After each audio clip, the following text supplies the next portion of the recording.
क्योंकि आज कल के माशरे में ये बहुत बड़ा एक चैलेंज है, बहुत ज़्यादा मसला है। ये बे औलादी जो है, ये मर्ज़ जो है बहुत ज़्यादा बढ़ता जा रहा है और इसके बढ़ने की जो बुनियादी वजह है, फास्ट फूड है, यंग्स फूड है, मसाला जात का इस्तेमाल है, मोबाइल का कसरत से इस्तेमाल, फहाश वीडियो का देखना, फहाशी वाले लिटरेचर का पढ़ना और अल्लाह ताला से दूरी। जब औलाद की बात आती है तो मर्द का जो फिटनेस लेवल है उसके ऊपर बात आती है। तो रिपोर्ट में वहां पे लिखा होता है कि इसका मिकदार मनी की कितनी है, ये इसका मादा मुनविया जो है वो गाढ़ा है या पतला है, पस सेल कितने हैं, के जो जरासीम हैं वो एक्टिव कितने हैं, नॉन एक्टिव कितने हैं और स्लैगिश कितने हैं। तो आपके जो ये जरासीम है वो फिट होने चाहिए। अगर जरासीम वीक होंगे तो हमल ठहर जाएगा, तो बहुत ज्यादा चांस तो पहले ये है कि वो हमल जाया हो जाएगा।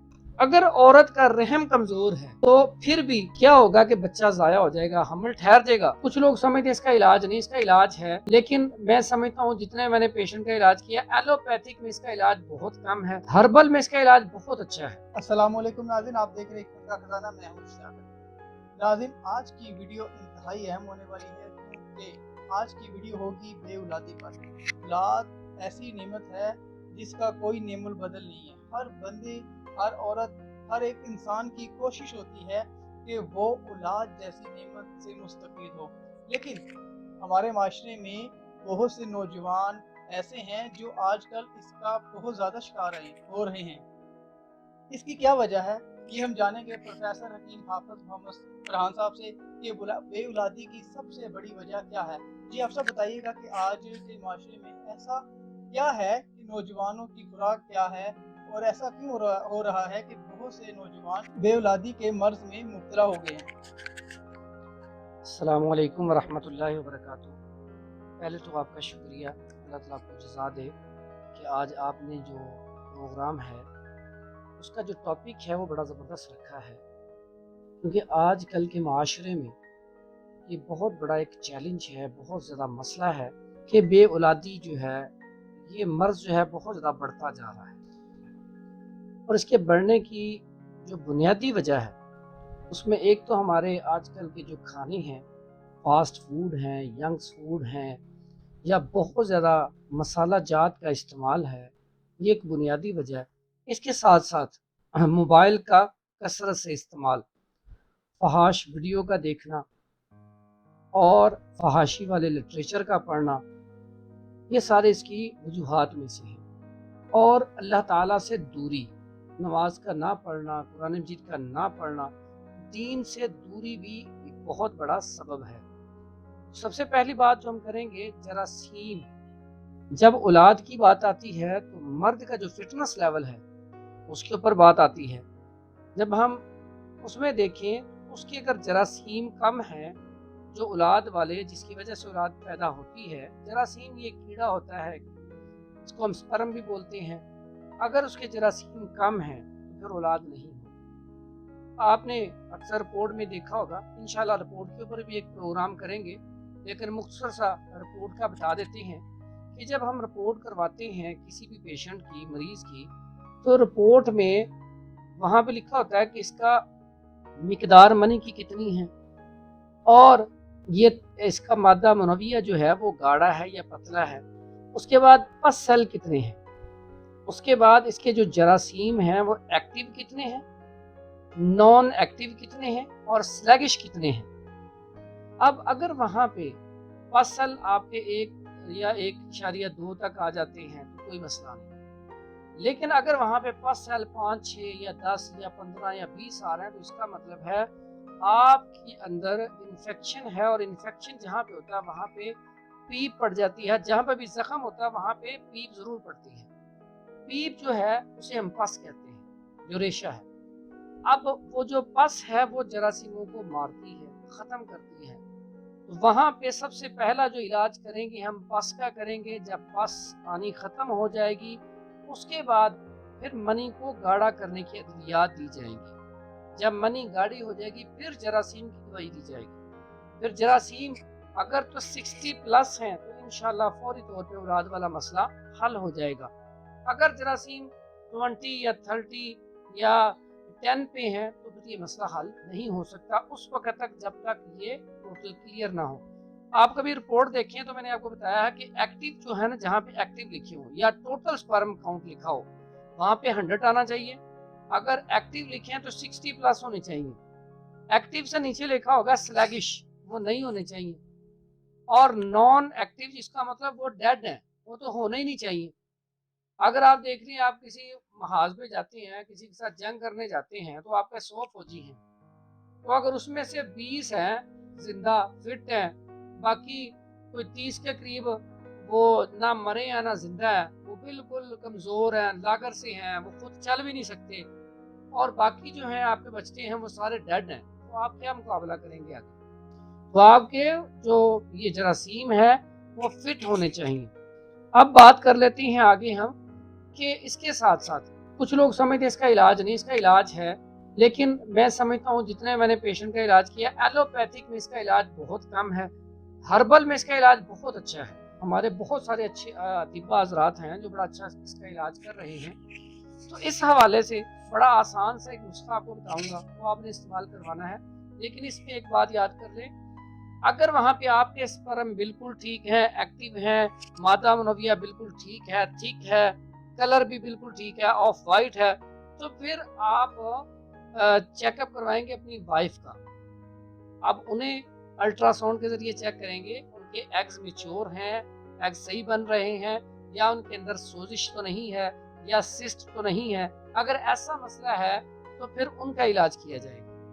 तो दोनों इलाज के हवाले से इंशाल्लाह उसके ऊपर कभी इंशाल्लाह फिर बात करेंगे।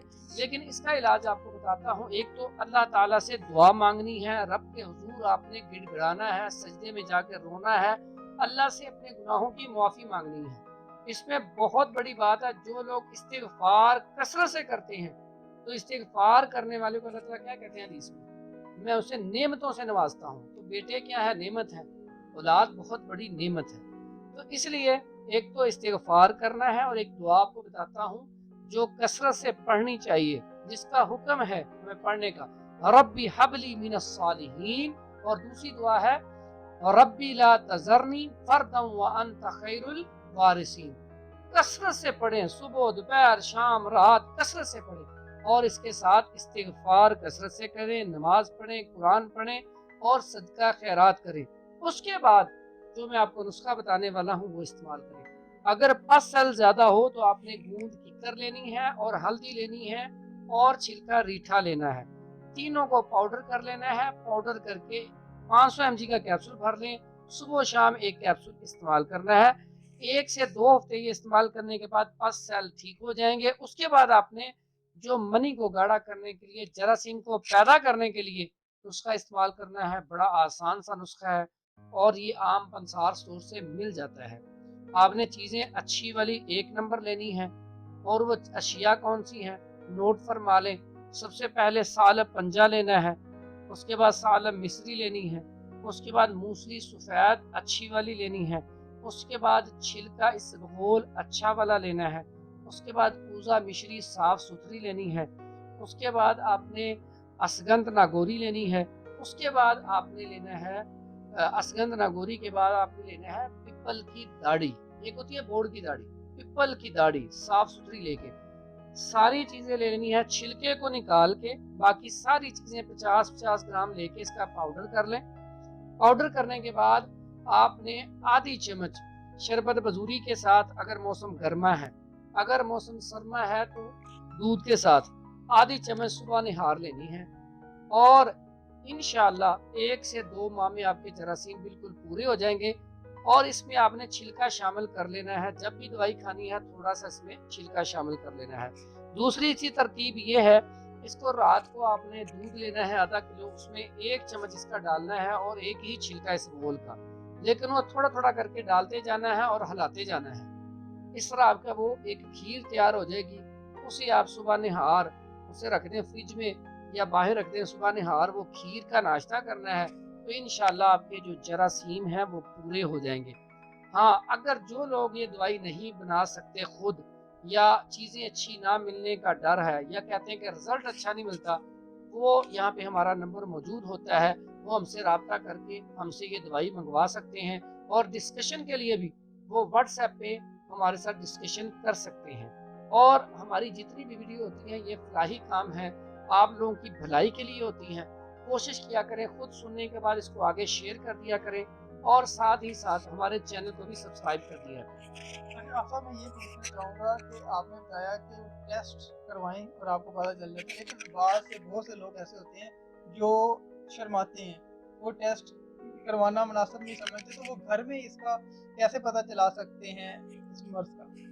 اچھا، جو لوگ اس میں واقعی بات بالکل زبردست کی اشتیاق بھائی نے کہ کچھ لوگ نا شرماتے ہوتے ہیں، ٹیسٹ نہیں کرواتے۔ ان کے لیے 2-3 طریقے۔ سب سے پہلے گھر میں چیک کرنا چاہیں تو مادہ منویہ کیسے چیک کیا جاتا ہے، اس کی نشانیاں کیا ہیں۔ آپ اس کو مادہ منویہ کو لے کے چیک کریں کہ اس کے اندر چپچپاہٹ ہے اور ٹھیک ہے، گاڑھا ہے، اور اس کے بعد شہد کی مانند ہے، کلر اس کا آف وائٹ ہے۔ اس کے بعد جب یہ مادہ منویہ خارج ہوتا ہے تو اچھل کر خارج ہوتا ہے، ویسے ہی تو نہیں نکلتا۔ اگر تو اچھل کر خارج ہوتا ہے، شہد کی طرح ہے، یعنی کہ ٹھیک ہے، آف وائٹ اس کا کلر ہے، چپچپاہٹ اس کے اندر موجود ہے، تو آپ کے اندر بالکل فٹنس لیول آپ کا پورا ہے، آپ کا مادہ منویہ جو ہے بالکل ٹھیک ہے، اور جراثیم بھی آپ کے ٹھیک ہے۔ اچھا، بعض اوقات پروفیسر صاحب ایسا بھی ہوتا ہے کہ جراثیم کمزور ہیں لیکن اللہ تعالیٰ کرم کر دیتا ہے، اپنے نبی کے صدقے اولاد عطا کر دیتا ہے، اس کے کیا اثرات ہوتے ہیں کمزور جراثیم کے اولاد کے اوپر، یہ بتائیے۔ اچھا، یہ بڑا زبردست سوال ہے۔ جن لوگوں کے جراثیم کمزور ہوتے ہیں، کسی کی دم کمزور، کسی کا پچھلا دھڑ کمزور، اگر جراثیم ویک ہوں گے تو حمل ٹھہر جائے گا، تو بہت زیادہ چانس تو پہلے یہ ہے کہ وہ حمل ضائع ہو جائے گا۔ اگر وہ بچہ ہو جاتا ہے تو بہت سارے کیسز ایسے آتے ہیں وہ بچہ ویک رہتا ہے، یا اس کا دماغ کمزور ہو جاتا ہے، یا اس کے علاوہ اس کا بازو یا ٹانگ کچھ نہ کچھ حصہ اس کا معذور ہو جاتا ہے۔ اب یہ جو معذور ہونے کی وجہ ہے، یہ بنیادی ایک یہ وجہ ہے۔